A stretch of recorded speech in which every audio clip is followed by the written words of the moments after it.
Before the nurse could even finish her sentence, the baby screamed, raw, frightened, heartbreaking. He had rejected every touch since the moment he was born. Doctors, caregivers, strangers, even the woman who carried him for 9 months could barely calm him. But then something impossible happened. When a sharply dressed millionaire stepped into the ward by pure coincidence, the baby fell silent, lifted his tiny hand, and reached straight for him. Stay with this story until the very end, because what followed changed every life involved forever. And if stories that touch your heart and remind you of the unseen power of love mean something to you, take a moment to like this video and subscribe to the channel. It truly helps us keep sharing stories like this with you. Everyone in the hospital knew Maria as the poor maid. She cleaned floors before dawn, scrubbed toilets long after visitors left, and kept her eyes down so no one would notice how tired she always was. She was 22, alone, and carrying a baby she never planned but loved more than her own breath. The father had vanished the moment he heard the word, pregnant, and Maria never had the strength, or the money, to chase him. She worked until the very last week, hiding her swollen feet in worn shoes and whispering apologies to her unborn child every night for the life she couldn't give him. When labor came, it came hard. Complications followed. By the time the baby was delivered, Maria was weak, shaking, and terrified. But when she finally heard his cry, something inside her broke open. She named him Leo, because she wanted him to be brave in a world that had never been gentle to her. Yet from the first hour, something felt wrong. Leo cried constantly, not the soft newborn cries nurses expect, but piercing screams that echoed through the ward. Whenever anyone tried to hold him, he stiffened and wailed as if in pain. Nurses exchanged worried looks. Doctors ran tests. Nothing explained it. Maria tried to soothe him, but even in her arms he trembled. She sang to him the songs her mother once sang before she passed away, but his cries only softened for moments before returning. Sleep became impossible. Fear settled deep in Maria's chest.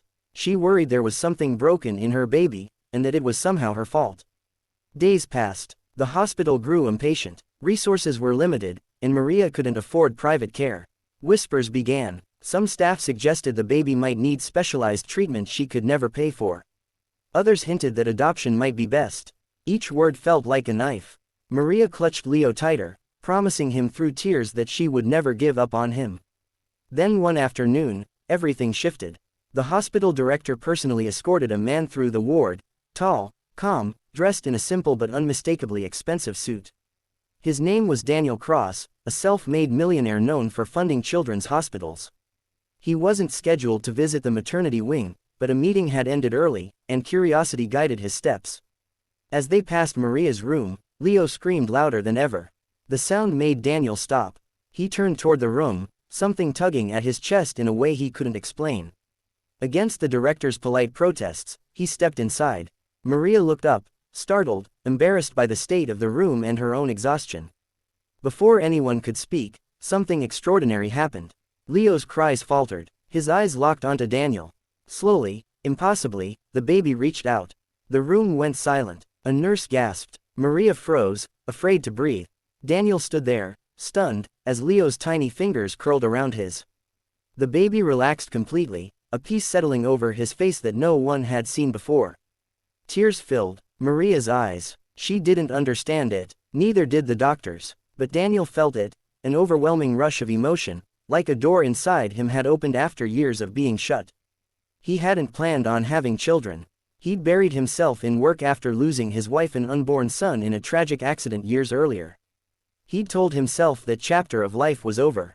Yet here was this baby, gripping his finger as if he belonged there. From that day on, Daniel visited daily. Each time he arrived, Leo calmed instantly. Medical staff watched in disbelief as the baby's health slowly improved.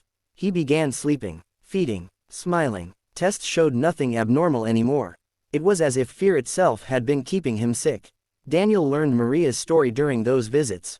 He saw her humility, her quiet strength, the way she put her baby before everything, even her own dignity. And Maria saw something in Daniel too, loneliness hidden behind success, grief carefully locked away. Rumors spread quickly. Some said Maria was manipulating the wealthy man. Others judged Daniel for getting too involved.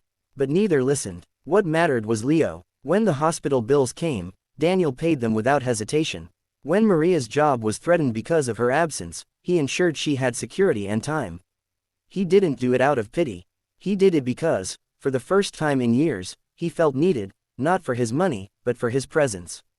Still, life didn't magically become easy. Maria struggled with pride, unsure how to accept help without losing herself. Daniel battled guilt, wondering if his attachment was fair or selfish.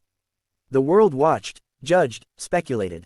Then one evening, as Maria prepared to leave the hospital with Leo finally cleared to go home, she panicked. She had nowhere safe to go.